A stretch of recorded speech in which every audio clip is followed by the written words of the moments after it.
What's up everybody, it's Jonathan Strong Dragon Training again, and today you're going to join me in another crazy workout. We're going to do arms again, but we're going to do a little bit of a different type of workout today. So let's see what we're going to pair, how we're going to do them, and what style we're going to use. So as you can see, right off the bat, I start with a lighter weight, high repetition workout and lots of exercise happening in one spot. So I start first off the 30 pounders. Trust me, for me anyways, that is a good way to start off with and to do this crazy kind of superset that I'm doing. So what's happening is I'm getting that full twist curl from bottom, palms are facing the back, all the way to the top, full twist and squeeze at the top, every single rep. When I'm finished, I go straight into the upper half. So I try to keep the elbows tight, I go down halfway and boom, just pumping it up, keeping really under control, but keeping the motion going and going and going. From there, I take no break. The only break I take is move from one place to another. I go down to 25 pounders. At this point, the biceps are burning, and I do what's called the Zottman curls. Now, these ones, as you see in the video, they're essentially you come up as a regular bicep curl, you twist at the top, and you come back down to your thighs, twist again, coming up. Key on this one is keep your elbows close to your body. Do not let the elbows flare out throughout the exercise. Superset that with the lower halves, and you got a nice sandwich to yourself. Keep on going. Take about maybe a 20 to 30 seconds rest in between those supersets. So you do all four of those. You take a 20-30 seconds rest, and you go at it again. So let's check set number 2. Alright, so set number 2, we're moving on. Exactly the same exercise, exactly the same. The only difference is, I hope you caught it, we do the lower halves first and then the upper halves. So I'm going back to that twisting curl with the 30 pounders. I come in for a full twist at the top, I squeeze, I come on back to the bottom, full stretch. Always has to be full stretch, that arm needs to be stretched out every single rep. Once I finish with that, the biceps are already burning at this point because you saw that constant movement, constant movement, constant movement. I don't stop and break at this point because I'm still fresh and the burn is still good. The lower halves in, they pump away, 10 repetitions, boom, I'm done. The biceps are burning. Moving over to the Zottman curls. Now this is where I'm going to stop a little bit because my arms feel like they're going to ready to fall. My biceps are going to pop out of the area. So I curl in up, I twist, I go back down, nice and control, smooth but control. Elbows has to stay close to the body. And I'm not sure if you noticed my legs, but if you're wondering what my stance is, I prefer it if my legs are together. I just find that I tolerate the pain of the muscle I'm training. When I'm doing shoulders or like I'm doing now biceps, I just tolerate the pain better. If my legs are together, knees slightly bent. So really you can have a wide stance, you can have a straddle stance, whatever it is, as long as your back is straight, you don't swing your body back and forth. But I usually prefer feet together and just a little bit of a bend. Now, this really burns, it kills, as you can see, I'm mentioning that, and then I go for those upper halves. Now, key thing is do not put the weight down. The whole idea is the weight is light, you go high repetitions, it's only 10, 10, 10, 10, but that's 40 repetitions back to back, and the weight doesn't go down until you're done all 10 reps of each one. After 4 sets of that torture, we're moving on. So essentially, the whole plan was easy. I'm gonna sit down here for a little bit while my arms rest. Yes, I gotta sit down when my arms are hurting. The whole idea was I did the twisting curls of 30 pounders as you saw, then I got a lower half for the upper half. The first one was upper half, then I went to Zottman curls and I went to the lower half. From there, set number 2, I just switched the halves together. So I did the lower halves after the twist curls and then upper halves after the Zottman curls. Set 3 was the same as set 1, so I did the upper and lower halves, and then fourth one was the same as set number 2, so I just switched, like I said, the other 2 halves together. The whole idea, just as a recap, was lighter weight, so whatever you find light that you can get 10 repetitions at least, right? So remember, it's 10 for each exercise. It's 4 exercises, that's 40 repetitions, that's back to back. You don't get any rest except what it takes you to move from one station to another. Now again, your plans are different. Maybe you're gonna go higher repetitions, maybe you're going a little bit lighter in weight. See what works for you. So you do you, find out what works best for you. But for me, those were good weights. I got a nice burn. Now, the second superset, I'm not gonna move to triceps just yet. What I'm going to do is I'm gonna go to a heavy bicep workout. So next up, I'm gonna get very heavy hammer curls, and I'm gonna superset that with some bar curls that are again heavy to very heavy. very light, so low repetitions, 7 to 10 reps. But the whole idea is now you burnt it, now you're forcing them to exert that force and get that weight up. And please note, these are only for if you're trying to build mass. So for me, I'm trying to get that bicep built. I'm trying to get that peak, get that mass added. So if you are looking for mass, this is a great way to do it. If you're not looking for mass, you can do the same 2 exercises in the same order that I'm doing them, but lower the weight and heighten up the repetition. So if I were you and I was trying to tone up, sculpt those biceps and everything, after the 4 exercises that you did over there for the light, fast superset, on this superset, I'm gonna go relatively medium to lighter weight, but I go crazy on the reps. I will do 30, 40 repetitions, those boom, boom, boom, boom, boom. And at this point, the arms should feel like they are gonna explode. The blood is rushing through your muscles and it feels like they're gonna pop up, explode. So this will be, again, a 4 superset exercise. So let's check out how it looks for my version, the heavy exercise. Whew, all right, that really took the air out of me. So as you saw, it's really heavy. That's the way to break down the fibers and really build that muscle. If you're not looking for muscle build, do not go that heavy. Also, textbook form generally goes out the window when you're doing super heavy weight. Ideally, as you can see with the hammer curls, I'm not going all the way up. You should be going all the way up next to your ear and then extending back down. But for me to do that, I will need to drop down to 50 pounds, which is not a good idea because I can't get that the same kind of a burn and feel as I would do with 70 pounders. So I reduce the range of motion, I force the bicep to work, I force the bicep to pull, and then I get the build out of the actual muscle. Now I purposely took a break over here because you should never lift back to back. You will not be able to do a lift if you do like I did in the first superset, boom, boom, boom, boom, right after the other. So I take a little bit of a break and then I go to these bar curls. As you can see, very minimal movement. Now you are throwing away the textbook form, but you're not giving up on the basic ideas to not hurt yourself. I don't curve my back too much, I don't swing too much, just a little bit of momentum to get the bar up. I still feel the burn of bicep, my back is still safe, and my stance is just a little straddle to prevent back curving. Alright, so from a back view of these ones, you can see my stance, the straddle stance, is the only way that I can keep control over my lower back so I don't swing it too much, I don't arch it. Remember, position or textbook form rather may go out the window, but that doesn't mean you're going to injure yourself. Swinging the weight too much, you're defeating the purpose of the exercise, and arching the back too much, you're really going to damage some muscles in your lower back, and you're going to be pinched, backed up for quite a while. So straddle stance is my best option for this one.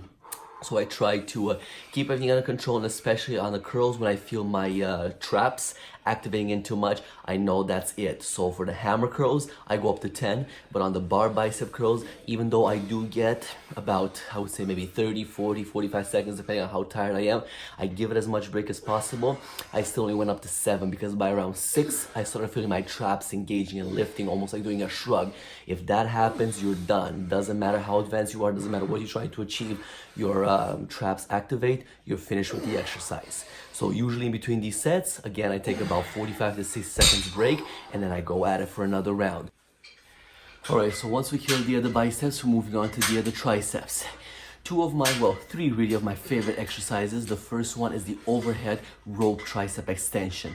So on this one, I really have to engage my core as well. So not only am I kicking the butt of my triceps, but I also got to keep my core really flexed, really tight, so I don't fly back and I don't arch my back, I don't snap myself in half. So as you can see, when I come with the rope all the way to the front, I separate the hands together. That gets a little bit extra squeeze in your triceps, gets you that better formation development of the tricep muscle. Then I do the lower halves or the front halves in this case. So boom, boom, boom on those halves. I rep them out 10 and 10, kill it down. From here, try to take as little break as possible. My triceps are already burning, so I'm moving on to the kickbacks. Now, as you can see, these types of kickbacks are not the normal ones you're probably used to. Just regular swing back and forth from the elbow. The back is straight, the elbows are up and tight, but as you notice, my hand is twisting at the end. So just from the wrist, I'm making that little bit of a twist. So by twisting the wrist back and forward, I get that squeeze in the tricep muscle. I rest down just for a few seconds because I'm burning, I'm dying in there, and then I'm doing the opposite twist. Alright, so a little bit of better view from the front on these ones. Again, the rope overhead tricep extensions. We go out all the way, hyperextend, fully stretch the tricep, and then fully flex it. Going for the lower halves this time. So same idea, you pump out those 10 reps, but with the lower halves. Movement is control, although it's flowing and smooth and relatively fast, but you gotta control it. You can't bang the weight around, and this is not heavy weight, so you gotta stay in control of it in full range of motion. Very light breather in between the two exercises. 5 seconds, maximum 10. Ideally, don't even take that if you can. Then going back to these weird tricep kickbacks with the twist. So back has to be straight, vision forward, and just make sure that you keep that core tight. So once you keep you let the core loose, your lower back will be weaker. You'll tend to bend. Also, you can see sometimes my head is going down, sometimes my head is coming up. To be on the safe side, keep your head up, look forward. That'll keep your back straight automatically. Generally speaking, if you put your head down, your back will curve. I've done this for many years, so I'm used to keep my back straight even though my head is down, but as a rule of thumb, keep that head up. Alright, so next one is a weird one, I know. The bar tricep extensions, or the cable bar tricep extensions. I do that super heavy weight as much as I can handle, pushing down. You can see a little bit of an angle on my back, but I still try to keep my elbows pointing towards the ground and brought together. This way I isolate the tricep more. I find that most of the work, pretty much all of the work, goes right to the tricep. By the end it hurts. It feels massive, but it hurts. Now, in the bicep superset, I've done heavy with heavy. This time in the tricep, I decided to go heavy with light. So the little device that you see down there now is called a halo. So for this one, it's best used for push-ups to get you go deep on the push-ups, and if you flip it over to work on your balance. But with this one, I really piss off the tricep. Little range of motion, but a lot of burden in the triceps. Right, so this is just another angle view of the same two exercises. The tricep, the cable tricep pushdowns, I didn't want to focus too much on that, so you already know it. I mean, most of you would already know it. It's a very common exercise, so you push down all the way, really heavy weight. My stance is feet together, knees bent. As I said in the bicep superset, I need the feet together and knees bent to be able to feel more comfortable pushing all this weight. So that's my stance of choice when it comes to heavy weight. I don't have to worry about form. But the halo dips, these are the ones I want you guys to focus on. The range of motion is small, but it's very effective on the other triceps. That little movement, that small range of motion pumps the blood into the tricep, makes it bigger, makes it more defined, more pumped up. So it's a real great way after heavy exercise to force in blood to that tricep. So guys, what do you think about that workout? It was a mix of light and heavy. That's what was on my schedule for today, so I wanted to share that with you guys. Choice of exercise, again, there's only so many exercises out there that you can pick from, right? You can modify them, you can make them a little bit more tricky, more complicated, whatever, but at the end of the day, there's a finite number of exercises, but there's an infinite number of ways you can mix and match, and how you can change styles, change methods of training and things like that. So if you remember, my very first arm video was a light, fast, many repetitions, many exercises put together, mix of different styles, and that was the entire workout. The other one that I've posted, the next workout video that I posted, was more heavier weight, slower, fewer reps and things like that. Today I made a mix of the two. So as you saw in the videos, I've made a high repetition, fast, mixed style superset, and then I went to a slow, heavy superset.